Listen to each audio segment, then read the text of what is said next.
జన్బాబు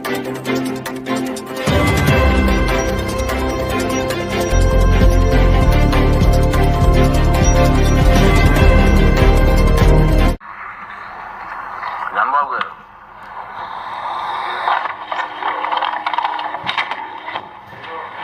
అధ్యక్ష, పంచగ్రామాల సమస్య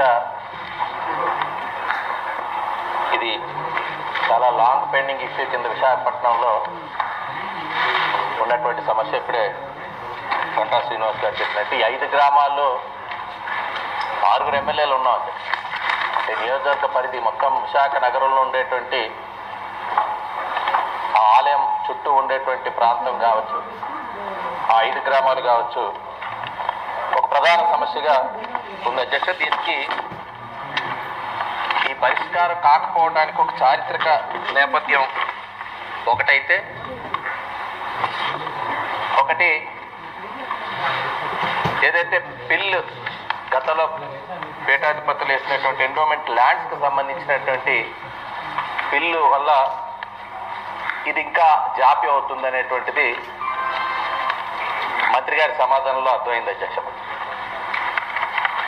అయితే దీని పరిష్కారం కూడా అధ్యక్ష ఒక చారిత్రక నేపథ్యం కూడా తెలుసుకుంటే ఆ పరిష్కారం అవకాశం ఇప్పుడు రామకృష్ణబాబు గారు చెప్పినట్టు అడ్వకేట్ జనరల్ ప్రస్తావన ఎందుకు వచ్చిందంటే, ఇది అధ్యక్ష ఈ పంచగ్రామాలు విజయనగరం ఎస్టేట్లో ఉండేవి అధ్యక్ష. విజయనగరం ఇనాం ఎస్టేట్, ఆ ఇనాం పేరు రిజిస్టర్లో కూడా అదేవిధంగా గిల్మెన్ 1903లో గిల్మెన్ అనేటువంటి వారిని ఐసిఎస్ ఆఫీసర్గా ఆ ఎస్టేట్లో మైనర్ రాజావారు ఉండేటప్పుడు స్పెషల్ ఆఫీసర్గా రిక్రూట్ చేయబడింది అధ్యక్ష. ఆయన చేసినటువంటి సర్వేలో కూడా ఇనాం ఎస్టేట్గా పరిగణించబడింది అధ్యక్ష. తర్వాత 7/6/52 నాటి జీవో నంబర్ 1617 ద్వారా వేపగుంట గ్రామాన్ని ఇనాం ఎస్టేట్గా ప్రకటించడం జరిగిందండి.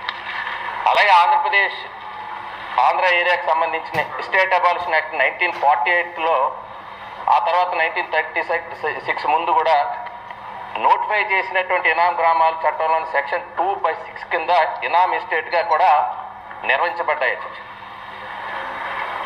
అడివారం, వేపగుంట, చేమలాపల్లి, వెంకటాపురం, పురుషోత్పురం ఈ 5 గ్రామాలు కూడా 1952లో జారీ చేసిన గెజెట్ నోటిఫికేషన్లో కూడా ఇనాం ఎస్టేట్లుగా ప్రకటించారు అధ్యక్ష. మీ అందరికీ తెలుసు ఎస్టేట్ అబాలిషన్ యాక్ట్ 1948 తర్వాత రాష్ట్రం అంతా కూడా అక్కడ ఉండేటువంటి రైతులకి వాళ్ళకి పూర్తి హక్కులు రావటం, ఆ యాక్ట్ ద్వారా వచ్చినటువంటి వారికి వారసులకు కూడా ఇవ్వడం అధ్యక్ష. ఒక నిమిషం అధ్యక్ష, ఈ సమస్య అంతా వచ్చింది మీరు ఒకసారి ఆలోచిస్తే, అప్పటి సెటిల్మెంట్ ఆఫీసరు విశాఖపట్నం ఇనాం సెటిల్మెంట్ ఆఫీసర్ చట్టంలోని సెక్షన్ 9 కింద అధికారాలను వినియోగిస్తూ వేపగుంట ముఖాసాన్ని ఇనాం ఎస్టేట్గా ప్రకటించారు అధ్యక్ష.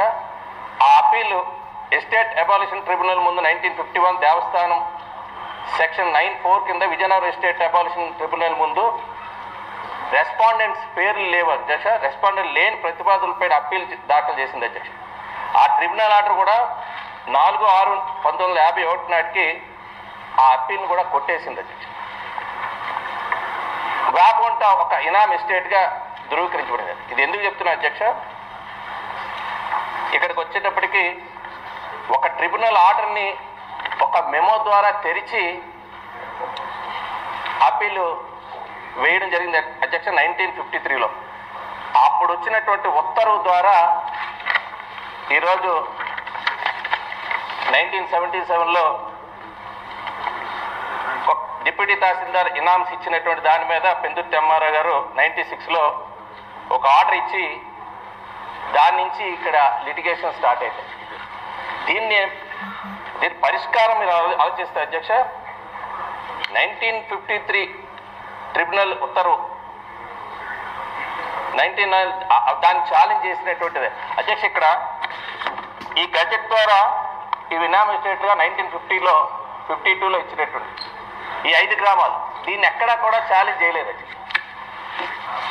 కావడం వల్ల ఈరోజు రైతులందరూ ఇబ్బంది పడుతున్నారు. ఇప్పుడు రెగ్యులేట్ చేయడానికి కూడా ఇక్కడ చూస్తే అధ్యక్ష, ఒక్క నిమిషం అధ్యక్ష, ఆ 1950 నాటి ఎస్ఆర్ నెంబర్ 3/49కి సంబంధించిన అసలు రికార్డ్ని ఇప్పుడు వేసినటువంటి ఒక రిట్లో అధ్యక్ష, ఎందుకంటే కోర్టులో చాలా కేసులు ఉన్నాయి అధ్యక్ష, రైతులు వాళ్ళు అది డిలే అవుతున్నాయి అధ్యక్ష. 6వ ప్రతివాది అయిన కలెక్టర్ని కోర్టు ఆదేశించింది అధ్యక్ష రికార్డ్ సబ్మిట్ చేయమని. మేము ఎందుకు అడ్వకేట్ జనరల్ని అడుగుతున్నామంటే రికార్డ్స్ ఏవైతే ఉన్నాయో ఇవి హిస్టారికల్ రికార్డ్స్ కాబట్టి రికార్డ్స్ కోర్టు ముందు ఉంచితే న్యాయస్థానం తీర్పిస్తుంది అధ్యక్ష. ఈరోజు ప్రభుత్వం దీనిపైన ఆన్సర్ చెప్పుకునే పరిస్థితి వచ్చింది.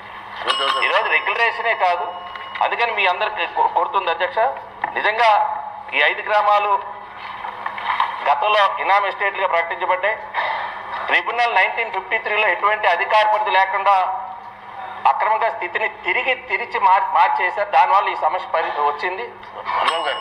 పరిపాలన అయోమయాలు ఈ ఉత్తర్వు ద్వారా వచ్చాయనేది గౌరవ మంత్రి గారు గమనించాలి. కాబట్టి మీరు రికార్డ్స్ కోర్టుకి సబ్మిట్ చేయడమే కాకుండా యాజ్ ఎర్లీ యాజ్ పాసిబుల్ ఈ రెగ్యులేషన్కి, ఎందుకంటే దేవస్థానం కూడా నష్టపోకుండా గ్రామంలో రైతులకు కూడా వాళ్ళ హక్కులు ఇబ్బంది కలగకుండా మీరు త్వరితగతిన దీన్ని పరిష్కరించాలని కోరుతున్నారు.